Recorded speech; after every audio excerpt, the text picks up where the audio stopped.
요한계시록 13장 1절로 우리 10절까지 저와 여러분이 한 절씩 읽겠습니다. 내가 보니 바다에서 한 짐승이 나오는데 뿔이 10이요 머리가 7이라 그 뿔에는 10왕관이 있고 그 머리들에는 신성모독하는 이름들이 있더라. 내가 본 짐승은 표범과 비슷하고 그 발은 곰의 발 같고 그 입은 사자의 입 같은데 용이 자기의 능력과 보좌와 큰 권세를 그에게 주었더라. 그의 머리 하나가 상하여 죽게 된 것 같더니 그 죽게 되었던 상처가 나음에 온 땅이 놀랍게 여겨 짐승을 따르고 용이 짐승에게 권세를 주므로 용에게 경배하며 짐승에게 경배하여 이르되 누가 이 짐승과 같으냐 누가 능히 이와 더불어 싸우리요 하더라. 또 짐승이 과장되고 신성모독을 말하는 입을 받고 또 42달 동안 일할 권세를 받으니라. 짐승이 입을 벌려 하나님을 향하여 비방하되 그의 이름과 그의 장막 곧 하늘에 사는 자들을 비방하더라. 또 권세를 받아 성도들과 싸워 이기게 되고 각 족속과 백성과 방언과 나라를 다스리는 권세를 받으니 죽임을 당한 어린 양의 생명책에 창세 이후로 이름이 기록되지 못하고 이 땅에 사는 자들은 다 그 짐승에게 경배하리라. 누구든지 귀가 있거든 들을지어다. 사로잡힐 자는 사로잡혀 갈 것이요 칼에 죽을 자는 마땅히 칼에 죽을 것이니 성도의 인내와 믿음이 여기 있나니라. 아멘. 여러분 말씀드렸습니다. 요한계시록은 계시의 책이다. 다시 말해서 하나님께서 당신의 뜻을 열어서 보여주는 책이다. 닫혀진 책이 아니라고 그랬습니다. 그리고 여러분 요한계시록은 오늘도 봤지만은 바다에서 짐승이 나오고 짐승이 말을 하고,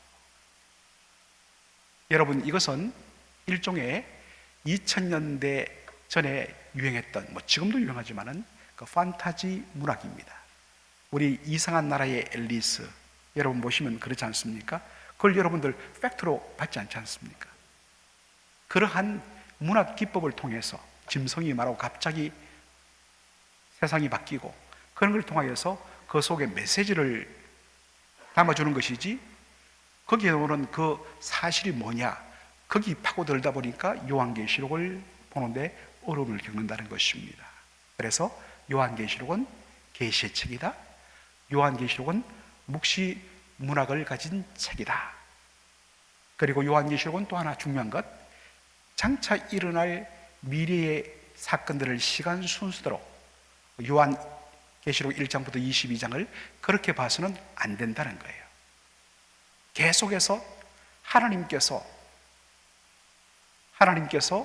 바로 승리하시고 교회를 지키시고 마침내 온전히 하나님의 영광을 드러내심을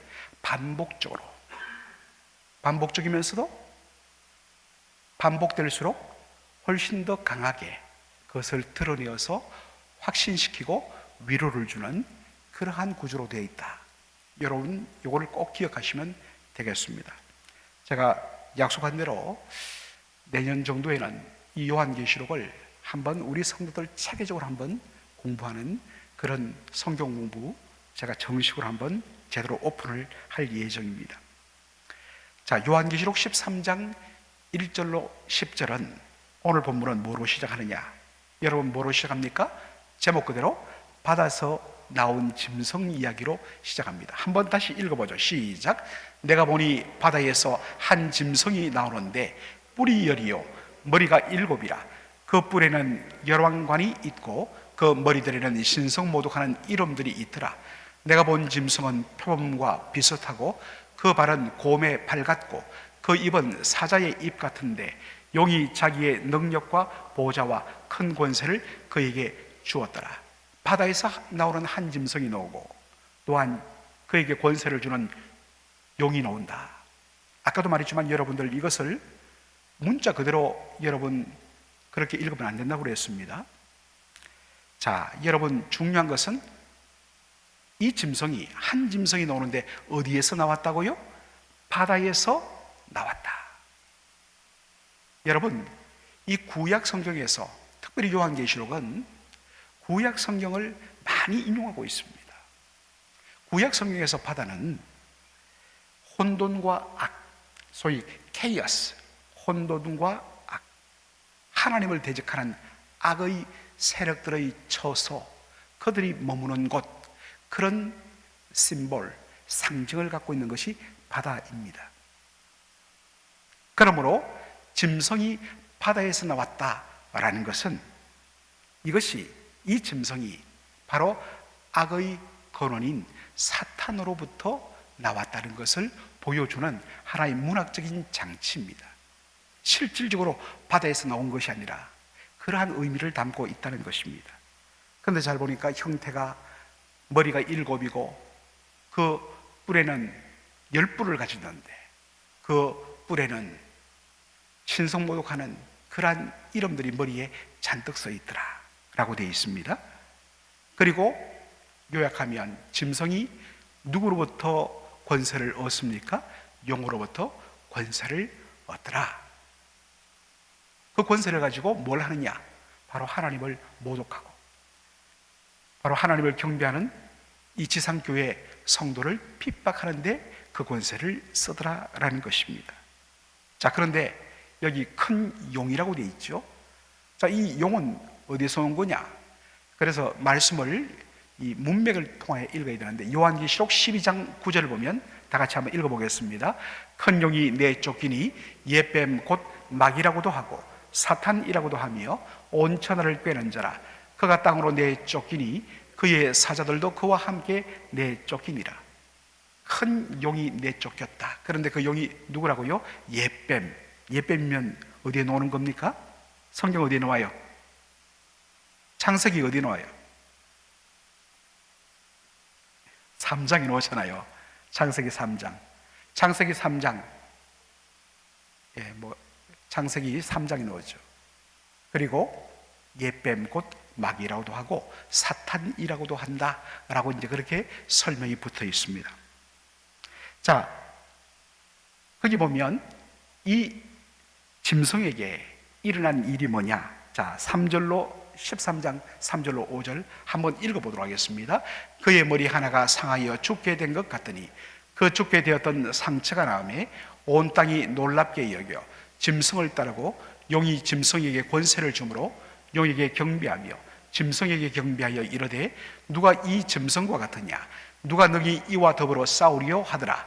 또 짐승이 과장되고 신성모독을 말하는 입을 받고 또 42달 동안 일할 권세를 받으니라. 잘 보니까 용에게 권세를 받은 이 바다에서 나온 짐승이 갑자기 그 7개의 머리 중에 하나가 상하여 죽게 된 것 같더니 다시 상처가 나서 살아났다는 것입니다. 그러니까 그것을 보고 거의 죽어가던 죽었던 것처럼 보이던 머리가 회복되고 살아나는 것을 보고서 온 땅이 바로 용과 짐승에게 경배하였다라고 되어 있습니다. 그리고 짐승은 힘을 얻어서 신성모독하는 말을 하면서 바로 하나님을 모독하고 교회를 핍박했다라고 합니다. 그런데 그 기간이 얼마라고요? 42달 동안. 잘 보시면 42달 동안 일할 권세를 받으니라 라고 되어 있습니다. 자, 여러분들 요한계시록을 보면서 많은 사람들의 관심이 뭐냐? 이 요한계시록 13장에서 말하는 이 짐승이 누구인가? 그죠? 그래서 한때는 이 짐승은 이 종교개혁 당시에는 로마 교황이라고 이야기했다가 또한 20세기 초반에 공산혁명이 일어나면서 바로 레닌이라고 했다가 스탈린이라고 했다가 김일성이라고 했다가 그리고 앞으로도 그런 여러 가지 악한 세력에 계속적으로 짐승이라고 해석하는 사람들이 생긴다는 것입니다. 이렇게 성경을 해석해서는 안 된다. 아까도 말했지만 요한계시록은 미래에 일어날, 장차에 일어날 어떤 특정한 사건과 인물을 그렇게 가리키는 그런 목적으로 쓰인 말씀이 아니에요. 여러분 그거 잘 아셔야 됩니다. 절대로 이것은 오늘날 일어나는 이 사건이 요한계시록 바로 이거다. 여러분 그러한 문자라든지 유튜브 누가든지 보내면 여러분 다 삭제하십시오. 그럼 백발백중 거짓입니다. 자, 그렇다면 요한계시록 13장에서 말하는 이 짐승은 누구를 말하느냐? 자, 실마리가 13장 18절에 나옵니다. 18절 마지막, 우리 이제 내일 보겠습니다만 다 같이 읽겠습니다. 지혜가 여기 있으니 총명한 자는 그 짐승의 수를 세어보라. 그것은 사람의 수니 그의 수는 666이라. 와, 뭐라고요? 666. 그죠? 정말 제가 초등학교 시절부터 계속해서 나왔던 이야기입니다. 666. 짐승의 수 666. 그래서 한때 이제 막 한국에 이제 전부 다 컴퓨터 시스템화 되면서 모든 이 물건 제품을 목록하기 위해서 거기에 뭘 새겨넣냐면 봉지에 다 바코드를 새겼지 않습니까? 지금은 자연스럽습니다만 그 바코드가 바로 숫자를 대보니까 666이더라. 한때 여러분, 그런데 지금 어떻습니까? 그건 사실 아니죠. 이렇게 성경을 해석해서는 안 된다는 거예요. 그러면서 짐승의 그 표를, 바코드, 표를 받으면 바로 이마에 그런 바코드를 새겨넣는다. 혹은 뭐 요즘에는 칩을 넣는다. 이런 식으로 계속해서 혹세무민하고 있습니다. 앞으로 또 다른 것이 나오면 또다시 이게 짐승의 표라고 이야기할 겁니다. 그런 목적으로 짐승의 표, 이게 기록된 것이 아니란 겁니다. 여러분, 성경은요, 바로 이 성경을 받는, 제가 그래서 요한계시록을 할 때도 이 성경의 또 한 방식은 뭐라고 그랬습니까? 1차적으로는 소아시아 7교회에게 보내는 뭐라고 그랬어요? 다 까먹었어요? 뭐라고 그랬어요? 편지라고 그랬잖아요. 편지. 당시 성도들에게 주는 편지예요. 그리고 그 7이 상징하는 오고는 모든 완전수, 하나님의 교회 전체에게 주시는 바로 위로의 말씀 편지라고 그랬어요. 그러다 보니까 1차적으로는 이 편지를 받아보는 사람이 이해할 수 있고 알아들을 수 있는 것으로 쓰지 않겠습니까? 그러니까 당시 사람들은 이게 뭔지를 알았다는 거예요. 그래서 항상 성경을 읽을 때는 그 당시 쓰여진 역사적인 배경, 그 당시 사람들이 어떻게 이해했는가, 이걸 알아야 됩니다. 자, 여러분, 게마트리아라고 있습니다. 이 게마트리아가 뭐냐면 히브리어 단어, 히브리어 알파벳 22개에다가 숫자를 매기는 겁니다. 예를 들어서 영어로 말하면 A, B, C, D, E, F, G 하면 1, 2, 3, 4, 5, 6 이런 식으로 숫자를 매기고, 그 다음 단계 가면 예를 들어서 뒤에 M, N, L, M, N, N, O, P 이렇게 하면 10단위로 붙이는 겁니다. 10, 20, 30, 40. 마지막 ST, W 이럴 때는 100단위로 붙이는 겁니다. 100, 200, 마지막 Z 이런 식으로. 그런 식으로 해서 그 다음에는 이름을 히브리어 알파벳으로 쓰고, 그리고 그 이름에 대하여 숫자를 매겨서 해석하는 그런 방식들이 2000년 전에 유행했습니다.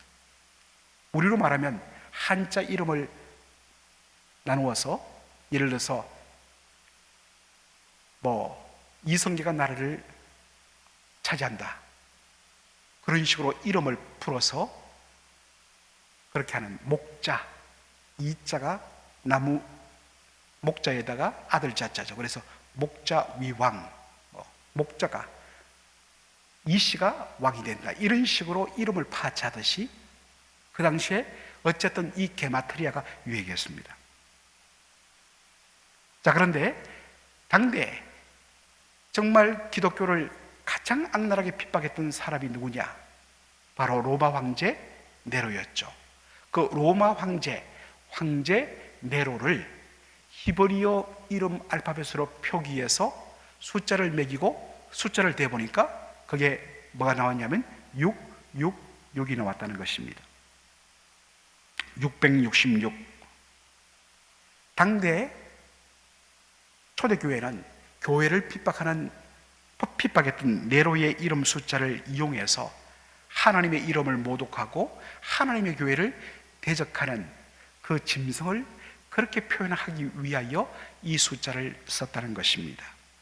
자, 그런데 역사적으로 보면 네로는 AD 68년에 바로 로마 원로에 의해서 국가의 적이라는 그러한 죄명으로 바로 선고를 받습니다. 그러니까 이 사람이 살기 위해서 로마를 탈출하게 됩니다. 로마를 탈출했다가 네로는 결국에는 어디서 객사를 합니다. 그런데 사람들에게 뭐가 소문이 퍼지냐면 기독교를 저렇게 핍박했던 네로, 그 네로는 죽지 않았다. 네로는 죽지 않고 당시 오늘날 이라크, 이란, 그리고 심지어 저 아프가니스탄, 그리고 파키스탄까지 이렇게 광대한 제국을 형성했던 파르티아 제국으로 한때는 로마와 원수관계였는데 거기로 피신하여서 거기서 그들의 힘을 얻고 내가 나를 쫓아낸 저 로마 원론과 로마 세력들을 내가 완전히 복수하리라 라는 식으로 그 파르티아의 강력한 군대를 힘을 입어서 지금 로마로 쳐들어오려 한다는 소문이 당시 로마 사람들 사이에 흉흉했다는 것입니다. 유언비어죠. 이미 죽었는데 죽은 것이 아니라 그가 다시 회생했고 살아났고 그리고 파르티아 군대를 이끌고 이제 로마를 향하여 급습해 올 것이다. 그가 오면 바로 피해 보복을 단행할 것이다 라는 소문이 당시에 아주 유행했다는 것입니다. 바로 학자들은 말합니다.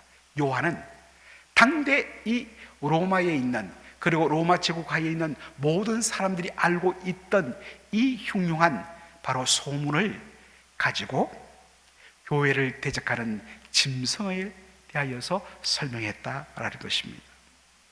당시 이 괴소문에 익숙했던 사람들에게는 이 짐승 이야기가 너무나도 귀에 쏙 들어오는 거예요. 자살했던 것처럼 보였던 네로가 다시 살아나서 로마로 돌아온다. 그리고 군대를 동원하여서 로마를 침공하는 그 세력들을 바로 빗대어서 그렇게 이야기했다는 것입니다. 자, 정리하자면 이 요한계시록 13장에서 말하는 짐승은 사탄이 지상교회 하나님의 백성들을 바로 핍박하기 위하여 사용하는 그의 하수인이라는 것입니다. 따라서 여러분들 이 요한계시록 13장에 나오는 짐승을 어떤 특정한 인물, 특정한 어떠한 세력으로 그렇게 여러분들 꿰어 맞춰서 해서는 안 된다는 것입니다.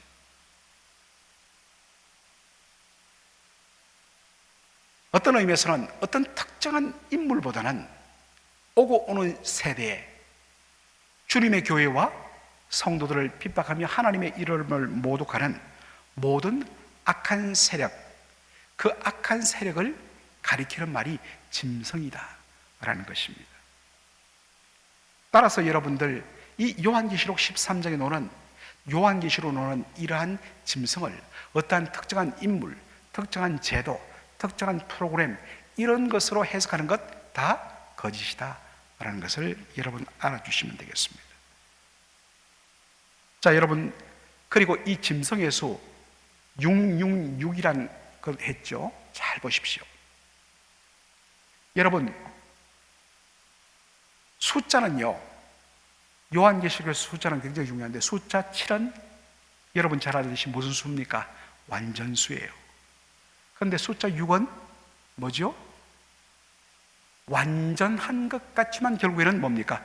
불완전수를 가리키는 게 6이에요.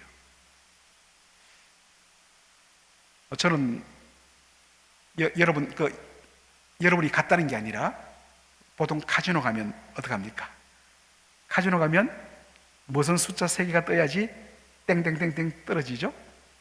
예, 같다고 한 그럴 테니까 예, 럭키 7 숫자 7이 3개가 뜰 때 땡땡땡땡, 옛날에는 동전이 떨어졌죠. 그런데 여러분, 아까비 숫자 3개가 다 666이 뜨면 어떻게 해요? 예, 떨어지지 않습니다. 바로 이겁니다. 숫자 6은 완전수에 가깝지만 결국에 뭡니까? 불완전수예요. 모든 숫자 3개가 다 그렇다는 겁니다. 이게 짐승의 수라는 것입니다. 여러분, 한자로 제가 사입이라고 적었습니다. 비슷할 사자, 그러나 이자, 아닐 비자. 비슷한 것 같지만, 같은 것처럼 보이지만 사실은 다른 게 뭡니까? 사입입니다. 우리가 쓰는 사입이란 말 바로 저겁니다. 여러분, 이단이 뭔지 아세요? 달을 이자의 끝단자입니다. 처음에는 같아 보여요. 처음에는 똑같아요. 똑같아 보여요. 그런데 시간이 갈수록 조금씩 다른 거예요.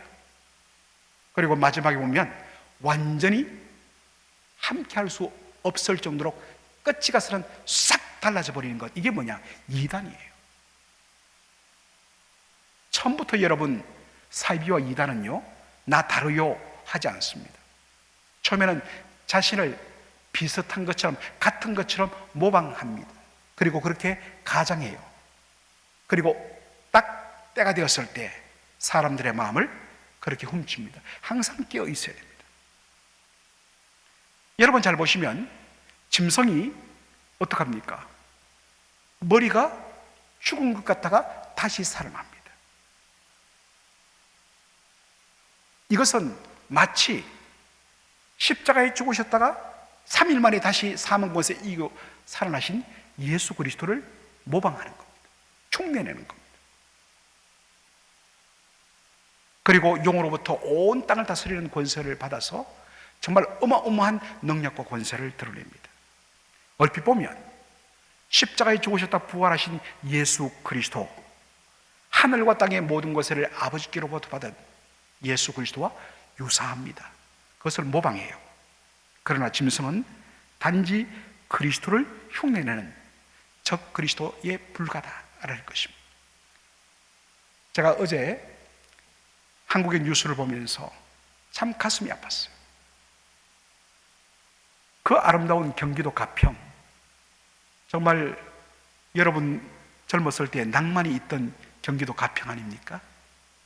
그런데 거기에 누가 지금 거기를 차지하고 있느냐면 문선명 통일교가 거기를 차지하고 있어요.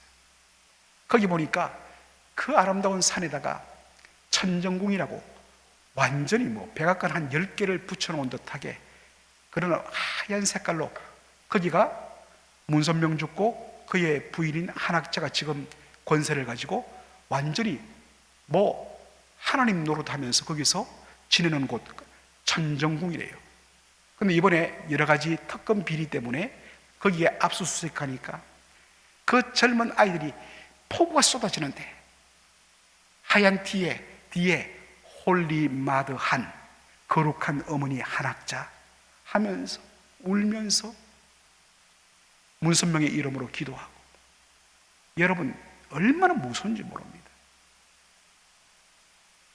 문선명이 예수님을 그렇게 조롱하면서 자신이 진짜 메시아다고 이야기했고, 그리고 이제는 자기가 죽자 자신의 거의 이제 90이 다 된 부인 한학자가 그 노릇을, 짐승 노릇을 하고 있어요.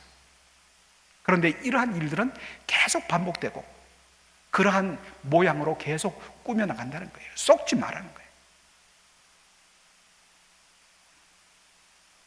얼마 남지 않았습니다. 참 불쌍하더라고요. 저렇게 혹세무민하면서 바른 말씀 위에 서야 될 이유가 있다는 것을 다시 한번 깨닫습니다. 자, 이제 오늘 좀 아침에는 오늘 특별히 중요하기 때문에 조금 여러분 시간가들은 이해하십시오. 특별히 요한계시록 13장에서 또 하나 우리가 해결해야 할 부분이 뭐냐? 바로 이 표현입니다. 요한계시록 13장 5절 우리 다 함께 읽겠습니다. 또 짐승이 과장되고 신성모독을 말하는 입을 받고 또 42달 동안 일할 권세를 받느니라. 자, 여기 보니까 짐승이 용으로부터 신성 모독하는 입을 바꿔서 일할 권세를 얼마 동안 받습니까? 42달 동안. 그런데 요한계시록에 보면 이 42달과 같은 그러한 개념들이 계속 놉니다. 11장 3절 다 같이 읽겠습니다. 내가 나의 두 정인에게 권세를 주리니 그들이 굵은 베옷을 입고 1260일을 예언하리라. 1260일 똑같은 겁니다. 42달입니다. 3년 반이죠. 자, 요한계시록 12장 14절 보니까 한때와 두때와 반때. 이 한때란 것은 한 해를 말합니다. 그러니까 한때, 두때, 반때, 3년 반.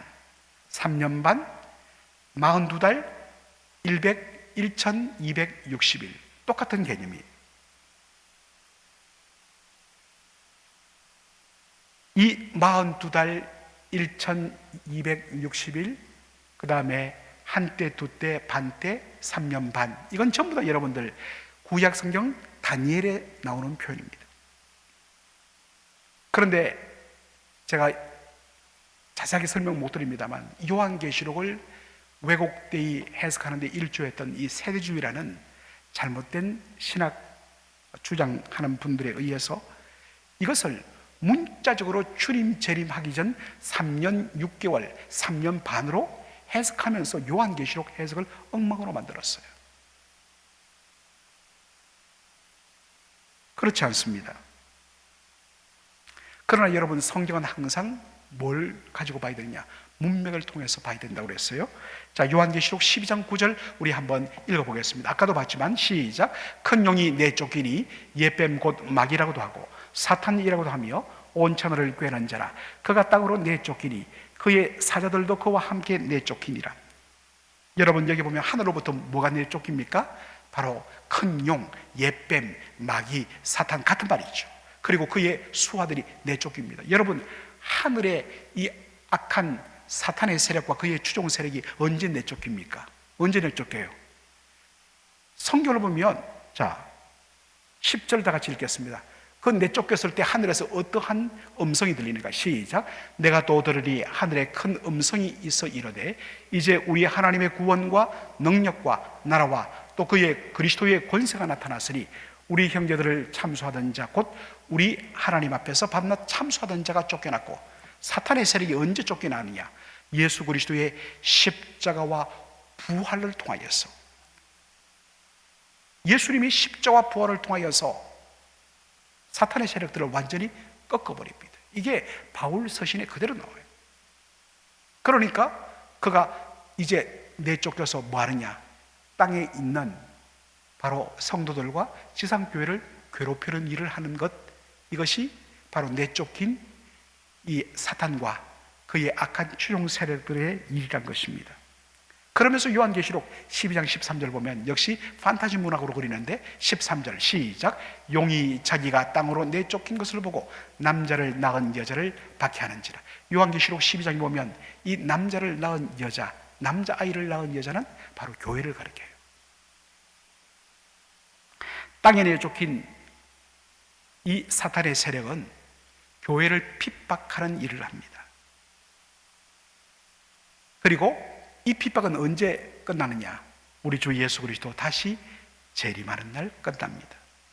그런 의미에서 요한계시록에서 42달, 1260일, 한때, 두때, 반때, 3년 반은 바로 우리 주 예수 그리스도 이 땅에 오셔서 십자가에 달려 죽으시고 부활 성천하신 그때로부터 다시 만왕의 왕으로, 승리의 왕으로 오시는 예수님의 재림 때까지를 가리키는 상징적인 시간 표현이 바로 한때, 두때, 반때, 그리고 42달, 1260일, 바로 3년 반이라는 것입니다. 이렇게 봐야 합니다. 자, 그렇다면 이제 우리 마무리합니다. 왜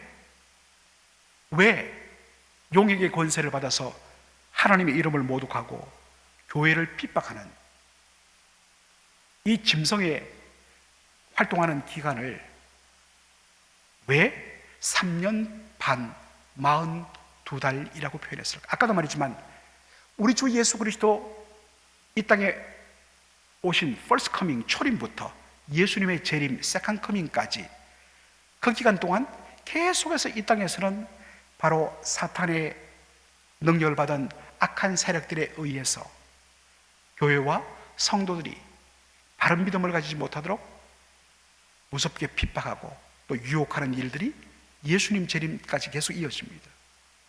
그런데 이 짐승이 활동하는 이 기간을 왜 42달, 3년 반이란 시간으로 표현했을까 하는 것입니다. 여러분, 용과 짐승으로 표현되는 악한 세력에 의한 하나님의 이름을 모독하고 조롱하는 것과 교회를 핍박하는 것들, 여러분 영원히 지속될 것 같지만 사실은 얼마 못 간다는 것입니다.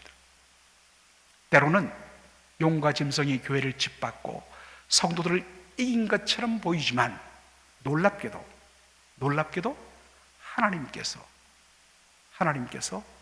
그 성도와 교회를 지키신다. 그리고 육체는 죽일 수 있지만 주님께서 주신 영생은 결코 빼앗을 수 없다라는 것입니다. 그리고 위기와 고비 때마다 주님께서 기이한 도우심의 손길로 교회와 성도를 지켜 보존하신다는 것입니다. 아무리 우리 남자분들 옛날 많이 했죠. 3년간 군대 복무하던 시절에 야 언제 끝나냐. 하지만 우리 늘 쓰던 뭡니까? 국방부 시계는 거꾸로 매달아도 돌아간다. 여기 공군 복무한 분들이 계시는데 석 달 더 했어요. 좀 더 편하게 군대 생활하려고. 그런데 석 달 더 친구들보다 늦게 제대하는데 야 나는 언제 제대하느냐? 결국 제대하더라는 것입니다. 마찬가지예요. 그러니까 어떤 의미에서 정말 성도가 이 땅에서 믿음 생활을 바르게 하다가 당하는 이 고난, 믿음 때문에 그것이 끝이 안 보이는 것 같지만 여러분 끝이 있다는 것입니다. 그리고 그 뒤에는 하나님께서 주시는 놀라운 영광이 있다. 그러므로 그러한 어려움과 힘듦이 있을 때마다 주를 바라보면서 아무리 힘들어도 이 고난 끝이 있다. 그리고 이 고난 뒤에는 하나님이 주시는 놀라운 영광이 있다. 이것을 믿음으로 바라보도록 하기 위하여 주시는 숫자가 바로 42달이라는 것입니다. 오늘 이 토요 새벽에 이 시간 동안 어떻게 이걸 다 드러낼 수 있겠습니까? 그러나 여러분, 우리 뒤에는 누가 있느냐? 당장 우리 앞에는 우리를 둘러싼, 우리를 무너뜨리려는 어마어마한 세력이 있는 것처럼 보이지만 우리 뒤에는 능력의 주님이 계시다. 이 사실을 가지고 믿음으로 승리하시는 저와 여러분 되기를 주의 이름으로 축원합니다. 아멘.